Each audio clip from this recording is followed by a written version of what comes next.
services. This has led to digital and financial inclusion, especially in the last decade. The telephone subscriber base has increased to 1.17 billion, that is almost 80 times since 1997.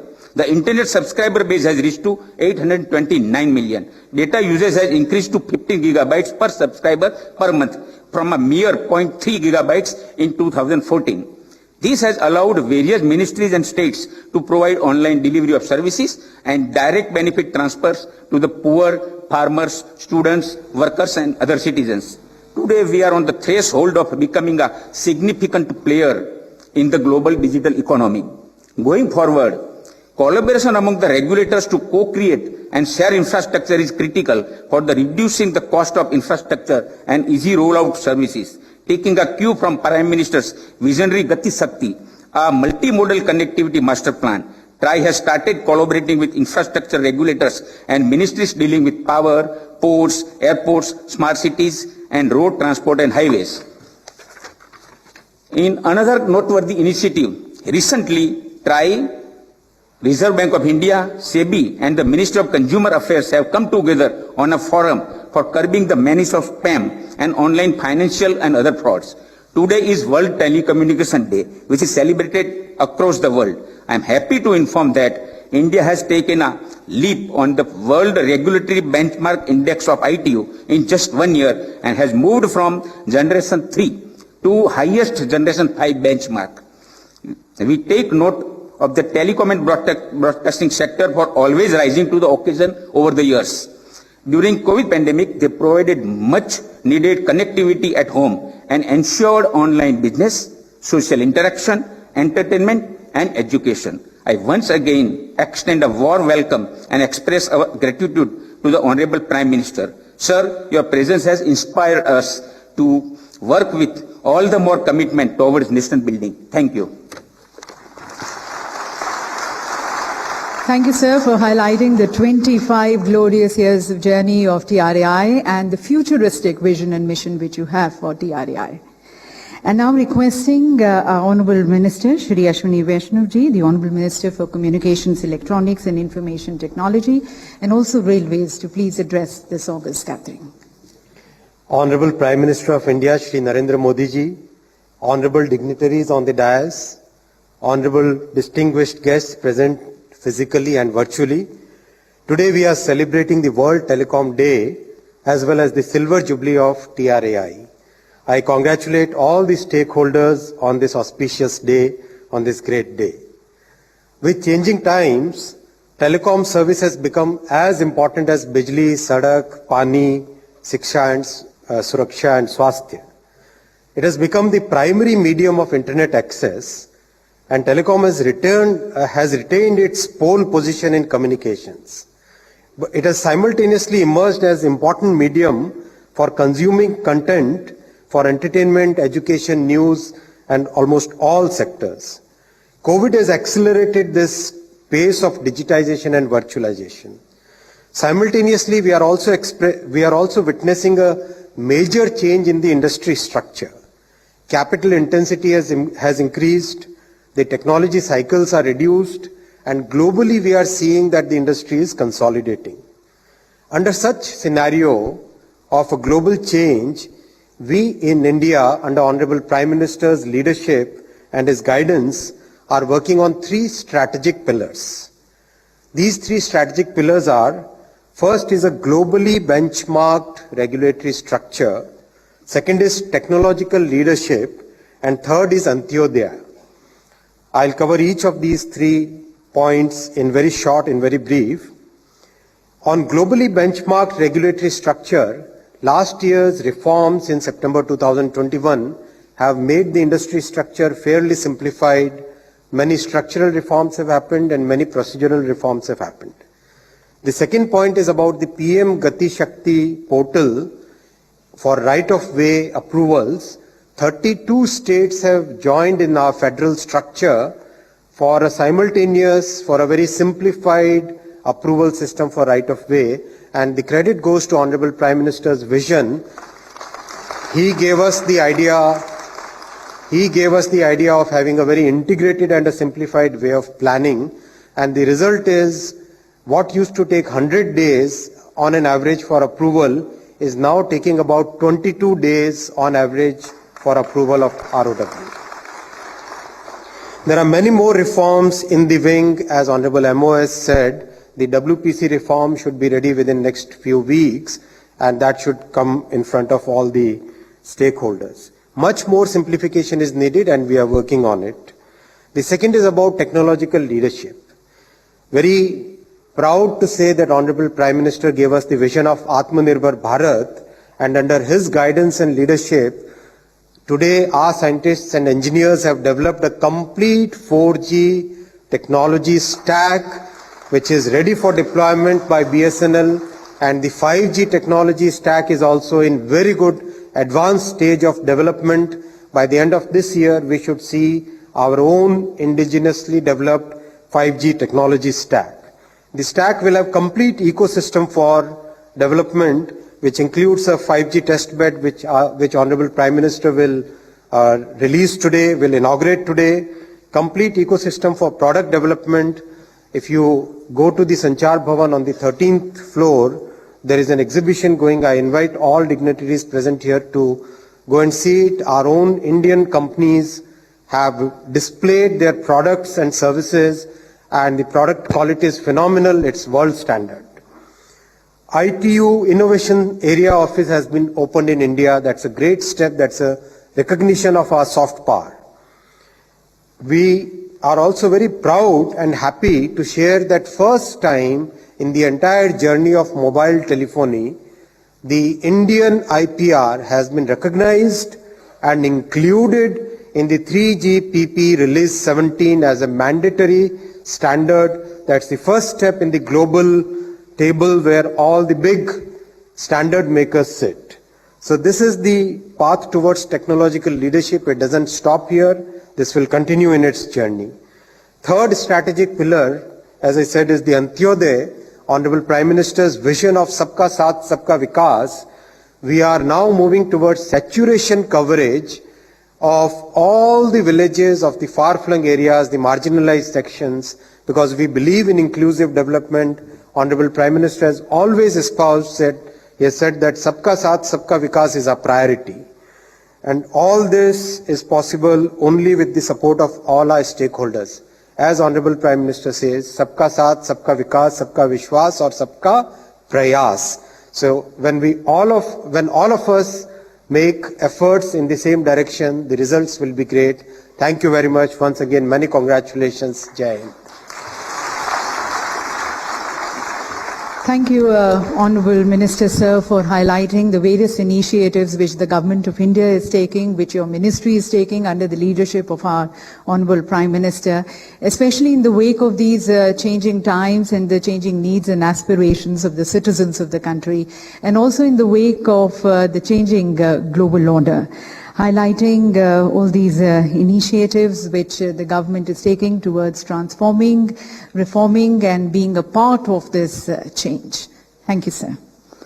And now, ladies and gentlemen, on this milestone occasion, we have a handful of releases at the hands of our Honourable Prime Minister, who's going to be dedicating these to the nation. So at the very onset, may I request our Honourable Prime Minister, sir, to please release the postage stamp marking the TRAI's Silver Jubilee celebrations with a click of the remote.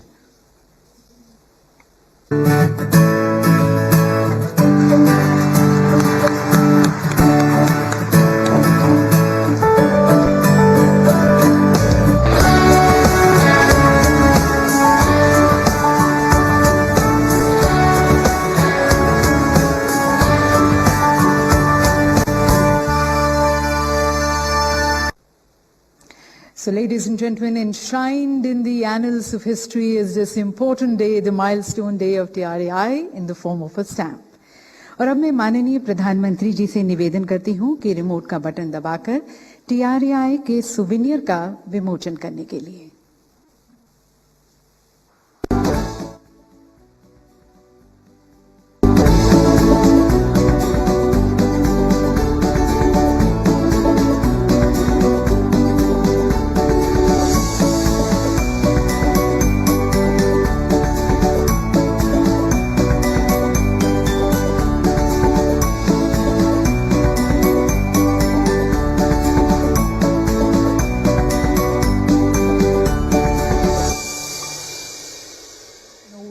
25 glorious years of TRAI, the TRAI Act, the statutory mandate of TRAI, the growth story of the telecom services, internet services, broadcasting and cable services, the various achievements and contributions of TRAI, the organizational structure of TRAI, and then the chairpersons and various members and secretaries leading the organization in the last 25 years. And ladies and gentlemen, as we've been hearing from all our distinguished speakers, it's been very glorious years for TRAI these last 25 years, setting various milestones. And then seeing the various technological advancements of the future, the time is not very far when TRAI is going to be steering another revolution, another telecom revolution in the country. So we have tried to capture all this glorious years of TRAI and also looking into the future prospects with 5G and also India becoming Atmanirbhar in the form of a short film which is entitled Telecom Evolution in the Atmanirbhar Bharat 5G and Future Prospects. May I request the Honorable Prime Minister, sir, to please release this film.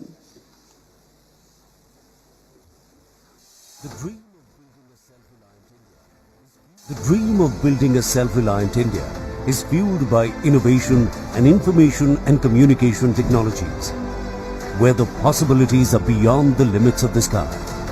TRAI has set many milestones in India's growth story. TRAI is now celebrating 25 years of its contribution to the nation. Along with 75 years of independence, Azadi Ka Amrit Mahotsav, the government led by Shri Narendra Modi has leveraged technology to enhance ease of living and encourage transparency in governance. We are using digital technology to transform lives in all sectors of governance, from health and welfare to inclusion and empowerment. Telecom sector has played a stellar role in realizing the mission of Digital India by empowering the citizens through advancements in digital communications. In the Regulatory Tracker Index of International Telecommunications Union, ITU, TRAI satisfies the highest benchmark of maturity, establishing itself internationally as a progressive regulator. While crossing over many challenges successfully, TRAI steered the connectivity revolution in India in the last 25 years, and the journey continues. 1,167 million total phone subscribers, per GB data cost at ₹10, over 906 private satellite TV channels, over 800 radio stations. Enhanced connectivity boosted the digital economy with a phenomenal growth of UPI transactions, crossing 5 billion per month, worth more than 9 trillion rupees. The revenue from the telecom sector is almost 6% of the GDP in 2021. And what makes us really proud is the fact that during the pandemic, the telecom sector enabled almost 35% of the GDP, showing how digital communication can overcome the steepest of obstacles. TRAI's path-breaking steps have contributed to transformation in the delivery of telecommunication, broadcasting and cable services in the country. Infrastructure sharing reduced the cost of network deployment. One nation, one mobile number, achieved through mobile number portability. Tariff forbearance provided flexibility to service providers for innovative offers to consumers in a dynamic and competitive market. Digital addressable system brought in transparency and improved choice. TRAI is a pioneer in the introduction of blockchain technology as a regulatory technology to curb the spam. Consumer protection and digital inclusion has been the cornerstone for the regulatory approach of TRAI. TRAI is looking to enable futuristic telecom services. These include machine-to-machine communication, convergence of broadcasting and telecommunications, holographic technology, augmented reality or virtual reality, quantum computing, digital twins, robotic collaborated factories, feed agriculture, rural industry, water management, health, education, civic management or entertainment. From robotic surgery to smart ambulances for enhanced preparedness for the healthcare sector.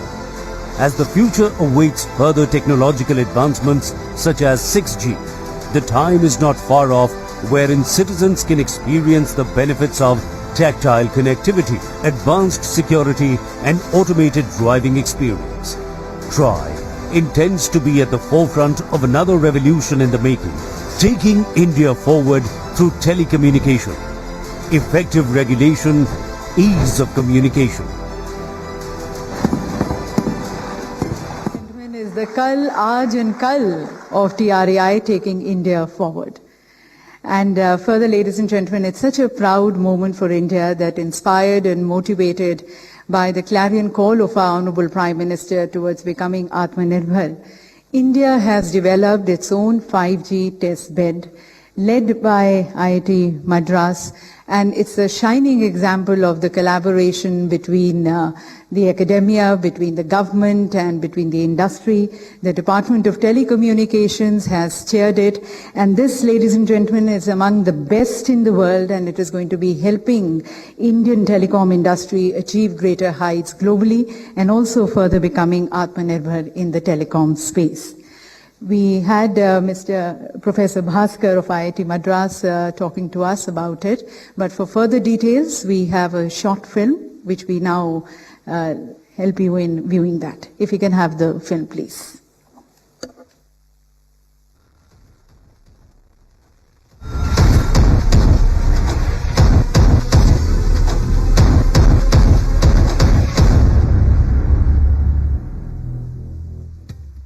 India, a country with 116 crore telecom subscribers, has the second largest user base in the entire world. Since 2014, the broadband subscriber base has increased by 1,200% to 79 crores, and the average data consumption per user has grown more than 20-fold. On the clarion call of the Honorable Prime Minister of India, Shri Narendra Modi, India has recently demonstrated Atmanirbhar 4G capability. As we celebrate Azadi Ka Amrit Mahotsav, it is time for a qualitative leap forward to shape the future of telecommunications in India and the world. Towards this, we have taken several steps to develop the entire 5G ecosystem within India. In an effort to nurture talent, Department of Telecommunications conducted a 5G hackathon where startups were given an opportunity to showcase their innovations. To improve rural 5G coverage, new enhanced wireless standards called 5GI and LMLC were developed jointly by Indian academia and industry. These enhanced standards are now part of the global 5G standard. Budget में इसी साल 5G spectrum के auction को लेकर बहुत स्पष्ट road map बताया गया है। देश में स्ट्रॉन्ग 5G इकोसिस्टम ने इसे जुड़ी हुई डिजाइन लेड मैन्युफैक्चरिंग के लिए भी बजट में PLI स्कीम्स प्रपोज की गई है। Till now, India did not have a testing facility, and hence startups and companies had to go abroad. With a fund of 224 crore rupees, more than 300 engineers and 40 scientists across 8 institutes collaborated to develop a complete end-to-end 5G testbed facility. The testbed has all the components of the 5G network, ranging from the antennas, radios, the base stations, to the core network at the heart of the systems. The testbed provides full capability to support and test IoT applications such as autonomous vehicles, smart sensors, remote robotics and the like. The testbed supports Indian industry and startups to test and validate their 5G products, solutions and use cases. It will also help build human resource capacity for 5G in the country. In a quest for Atmanirbhar 5G technology, the institutes building the testbed took a further leap to develop a secure, indigenous 5G network solution for licensing, and manufacturing in India. It is a fitting testimony to the abilities of India at 75 that the entire hardware and software for the solution has been designed and successfully developed by our young engineers spread across the country. Over the coming years, the solution will meet India's needs indigenously and securely. With this strong foundation towards Atmanirbhar 5G, India is now poised to play a leading role in shaping the future of telecom technology as it marches towards 6G. It is indeed a great privilege for all of us that the Honorable Prime Minister Shri Narendra Modi is dedicating the 5G test bed today. Under the aegis of Department of Telecommunications, we have our own 5G test bed. और जैसा कि आपको बताया गया, IIT Madras, IIT Delhi, IIT Hyderabad, IIT Kanpur और IISc Bengaluru में पूर्ण रूप से स्वदेशी 5G टेस्ट बेड निर्मित होकर स्टार्टअप्स और अन्य टेलीकॉम औद्योगिक इकाइयों द्वारा उपयोग के लिए तैयार है। इसे राष्ट्र को समर्पित करने के लिए मैं माननीय प्रधानमंत्री जी से निवेदन करती हूं कि वे अपने कर कमलों द्वारा रिमोट का बटन दबाकर 5G टेस्ट बेड का लोकार्पण करें।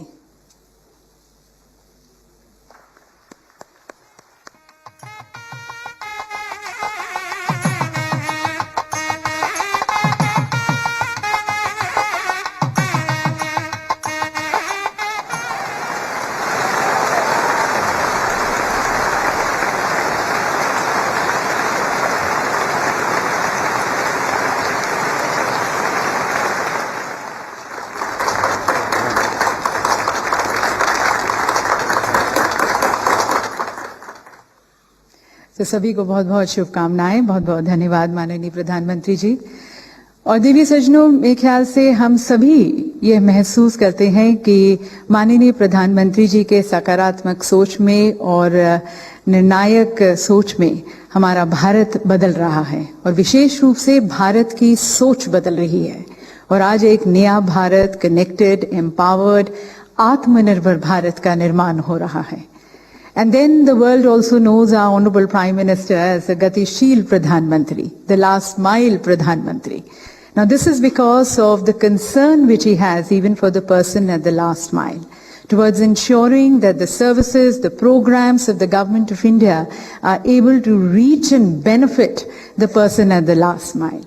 आखिरी छोर पर खड़ा हुआ नागरिक भी आज इन डिजिटल सेवाओं को प्राप्त कर, इनके सुख को महसूस कर आज आकांक्षाओं से भरा हुआ है, उम्मीदों से भरा हुआ है, आशावान है। और 21वीं सदी का भारत साइलोस को तोड़कर, स्टीरियोटाइप्स को तोड़कर आगे की ओर अग्रसर है ग्लोबल ऑर्डर में। And all this has been possible under the guidance and leadership of our honourable prime minister, जिन्होंने हमेशा से हमें नए संकल्पों के लिए, नए इरादों के लिए, नई बुलंदियों को छूने के लिए प्रेरित किया है। तो आप सभी की तरफ से मैं माननीय प्रधानमंत्री जी से करबद्ध होकर निवेदन करती हूं कि अपने अभिनव विचारों से हम सभी का मार्गदर्शन करने के लिए।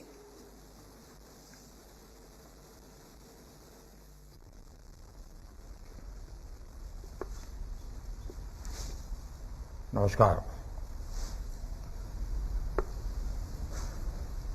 केंद्रीय मंत्रिमंडल में मेरे सहयोगी श्री अश्विनी वैष्णव जी, श्री देवसिंह चौहान जी, डॉक्टर एल मुरुगन जी, टेलीकॉम और ब्रॉडकास्टिंग सेक्टर से जुड़े सभी लीडर्स, देवियों और सज्जनों, telecom regulatory authority of India try, इससे जुड़े सभी साथियों को सिल्वर जुबिली की बहुत बहुत बधाई।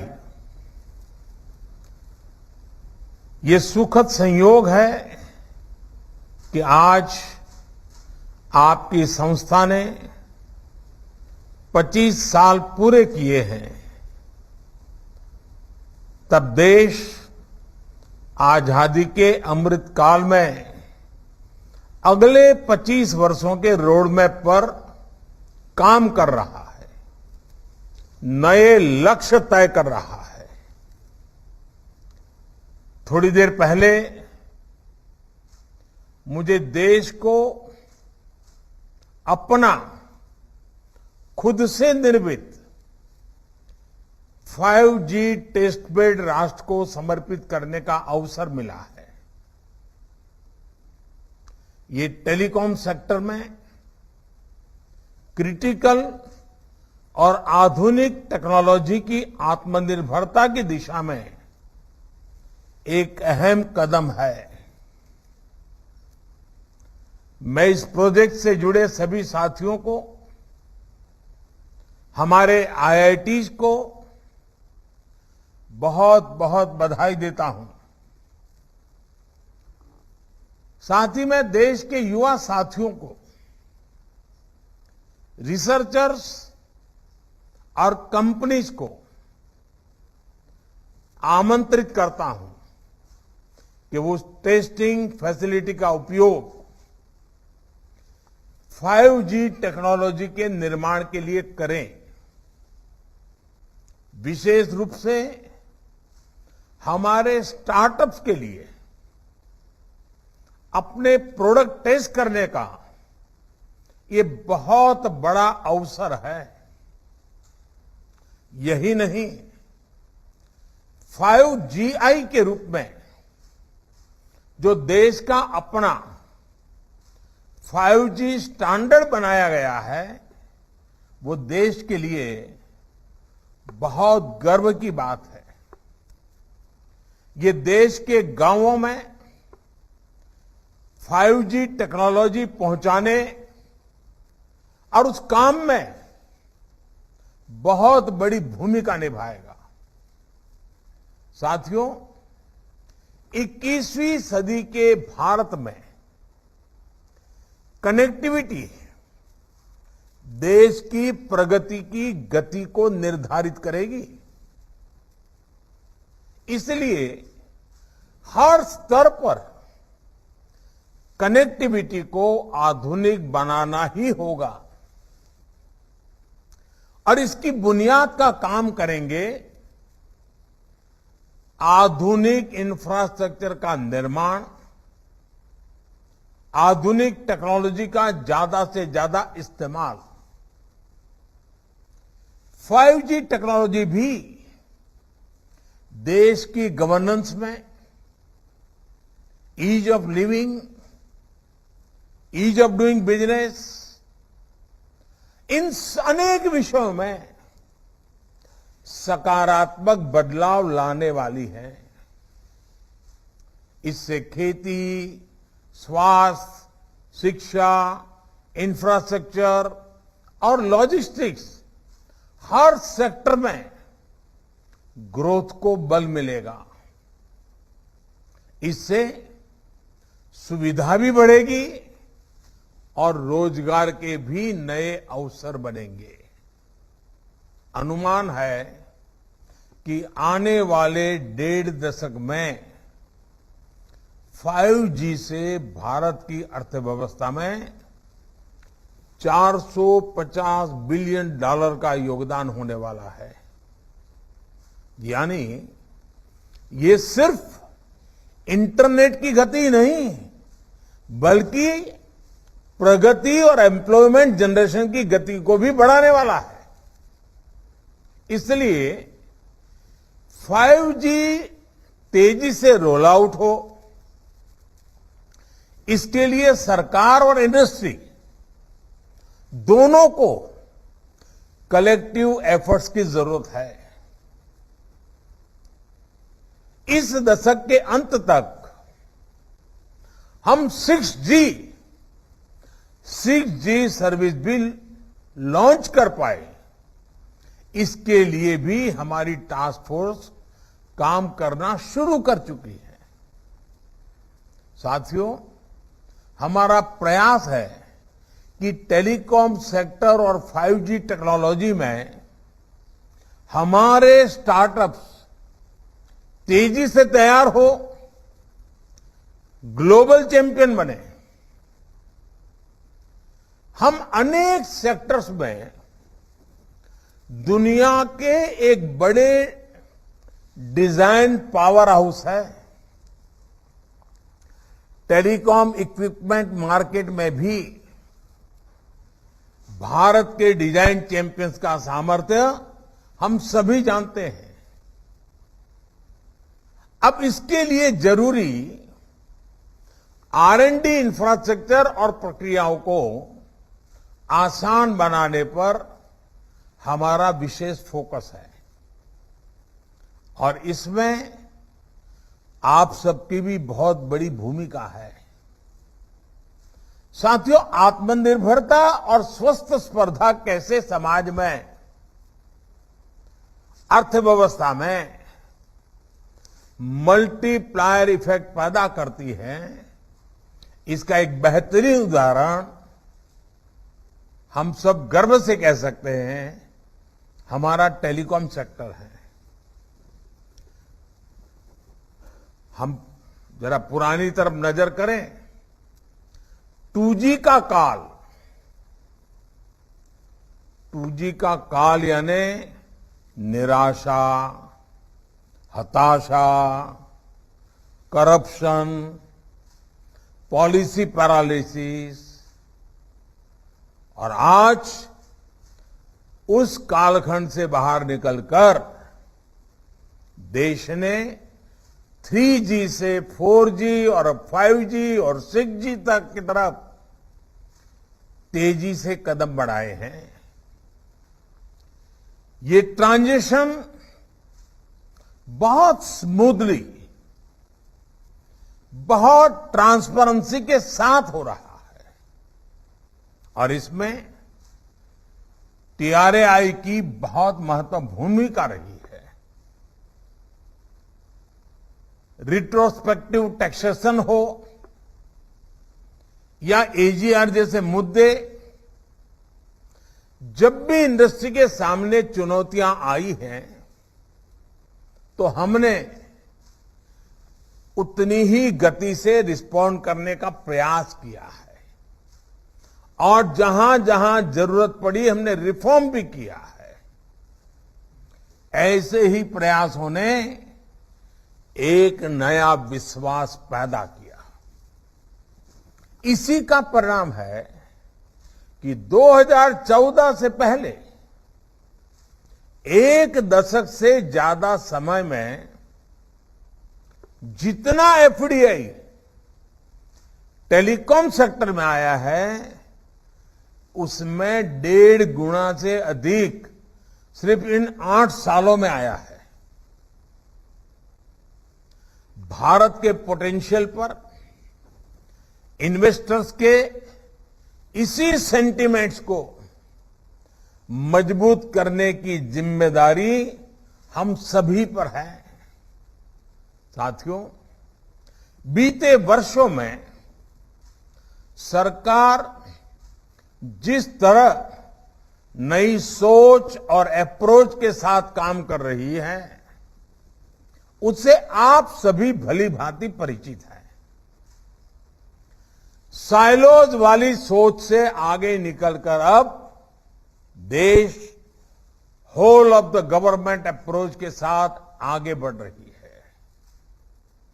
आज हम देश में टेली डेंसिटी और इंटरनेट यूजर्स के मामले में दुनिया में सबसे तेजी से एक्सपांड हो रहे हैं तो उसमें टेलीकॉम समेत कई सेक्टर्स की भूमिका रही है। सबसे बड़ी भूमिका इंटरनेट की है। 2014 में जब हम आए तो हमने सबका साथ, सबका विकास और इसके लिए टेक्नोलॉजी के व्यापक उपयोग को अपनी प्राथमिकता बनाया। इसके लिए सबसे जरूरी ये था कि देश के करोड़ों लोग आपस में जुड़े, सरकार से भी जुड़े, सरकार की भी सभी इकाइयां चाहे केंद्र हो, राज्य हो, स्थानीय स्वराज संस्थाएं हो, वे भी एक प्रकार से एक ऑर्गेनिक इकाई बन करके आगे बढ़े, आसानी से कम खर्च में जुड़े, बिना करप्शन के सरकारी सेवाओं का लाभ ले सकें। इसलिए हमने जनधन, आधार, मोबाइल की ट्रिनिटी को डायरेक्ट गवर्नेंस का माध्यम बनाना तय किया। मोबाइल गरीब से गरीब परिवार की भी पहुंच में हो, इसके लिए हमें देश में ही मोबाइल फोन की मैन्युफैक्चरिंग पर बल दिया। परिणाम ये हुआ कि मोबाइल मैन्युफैक्चरिंग यूनिट्स 2 से बढ़कर 200 से अधिक हो गई। आज भारत दुनिया का सबसे बड़ा मोबाइल फोन मैन्युफैक्चरर है और जहां हम अपनी जरूरत के लिए फोन इंपोर्ट करते थे, आज हम मोबाइल एक्सपोर्ट के नए रिकॉर्ड बना रहे हैं। साथियों, मोबाइल कनेक्टिविटी बढ़ाने के लिए जरूरी था कि कॉल और डेटा महंगा ना हो, इसलिए टेलीकॉम मार्केट में हेल्दी कंपटीशन को हमने प्रोत्साहन किया। इसी का परिणाम है कि आज हम दुनिया के सबसे सस्ता डेटा प्रोवाइडर्स में से एक है। आज भारत देश के हर गांव तक ऑप्टिकल फाइबर से जोड़ने में जुटा है। आपको भी पता है कि 2014 से पहले भारत में 100 ग्राम पंचायतें भी ऑप्टिकल फाइबर कनेक्टिविटी से नहीं जुड़ी थी। आज हम करीब 2.25 लाख ग्राम पंचायतों तक ब्रॉडबैंड कनेक्टिविटी पहुंचा चुके हैं। कुछ समय पहले ही सरकार ने देश के नक्सल प्रभावित अनेक जनजातीय जिलों में भी 4G कनेक्टिविटी पहुंचाने की बहुत बड़ी योजना को स्वीकृति किया है। ये 5G और 6G टेक्नोलॉजी के लिए भी अहम है और मोबाइल और इंटरनेट के दायरे का भी इससे विस्तार होगा। साथियों, फोन और इंटरनेट तक ज्यादा से ज्यादा भारतीयों की पहुंच ने भारत के एक बहुत बड़े पोटेंशियल को खोल लिया है। इसने देश में एक सशक्त डिजिटल इंफ्रास्ट्रक्चर की नींव रखी है। इसने देश में सर्विस की एक बहुत बड़ी डिमांड पैदा की है। इसका एक उदाहरण देश के कोने कोने में बनाए गए 4 लाख कॉमन सर्विस सेंटर्स हैं।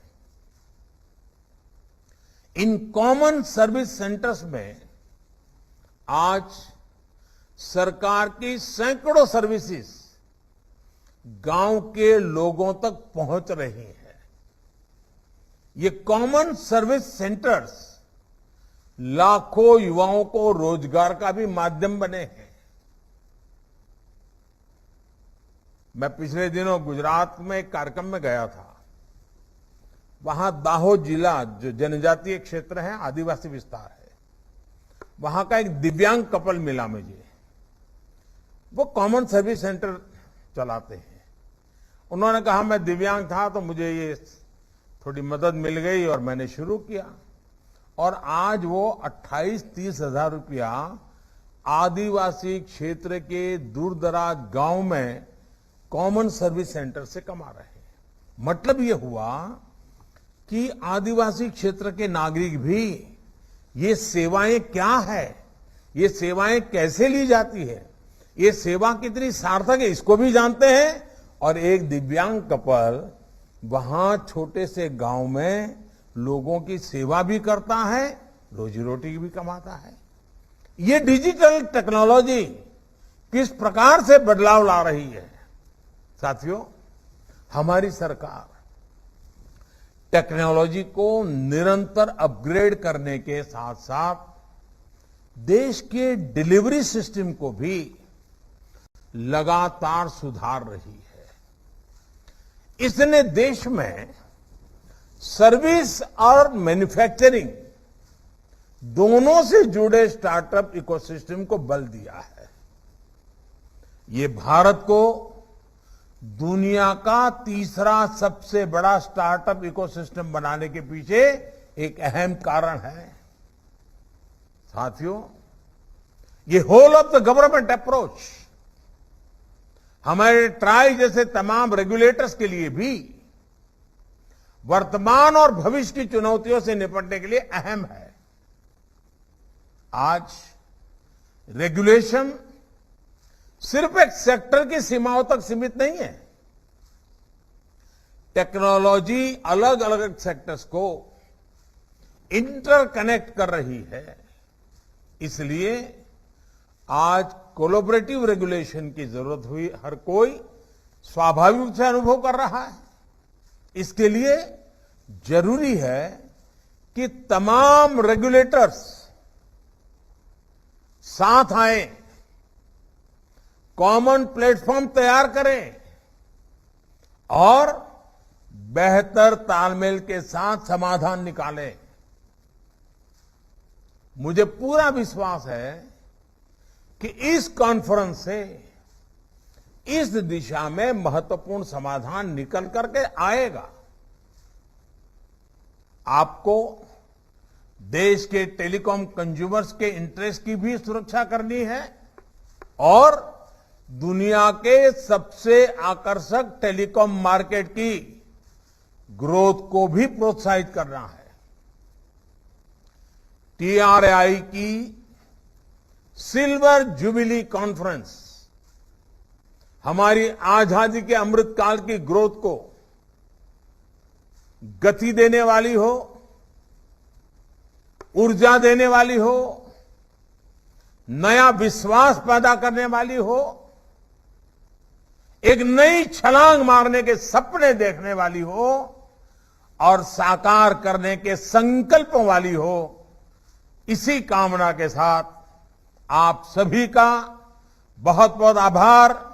आप सबको अनेक अनेक शुभकामनाएं। बहुत बहुत धन्यवाद।